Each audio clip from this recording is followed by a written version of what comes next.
Guys Garena free fire 3 বছর পরে আমার জন্য অনেক গিফট পাঠাইছে, যেগুলো আনতে গিয়ে আমি আমার ঘরের চাবিটাই হারাই ফেলি। আমি এতটাই এক্সাইটেড ছিলাম গাইস, আমি ঘরের তালাই ভাঙা ফেলি।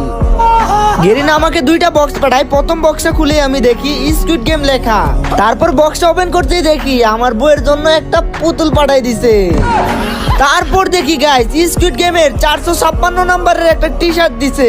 তার সাথে আমাকে 456 নাম্বার প্লেয়ারের ফুল গেটআপটা পাঠাই দিছে, কেন আমি এই 456 নাম্বার পরে স্কুইড গেমের সব টাকা নিতে পারি। আর পরের বক্সে আমাকে একটা ইভো P90 এর স্কিন পাঠাইছে। আর আমার ভিডিও দেখে লাইক আর সাবস্ক্রাইব করে না, তাদেরকে যেন গুলি করে মারতে পারি। আর তারপর গাইস আমি যখন সেটআপ করলাম ভাই, তখন দেখো ভাই এটার মধ্যে লাইট জ্বলতেছে আর কি জোস লাগতেছে। क्या सीन है। তারপর বলো গাইস 456 নাম্বার প্লেয়ারের গেটআপ লাগিয়ে আমাকে কেমন লাগতেছে?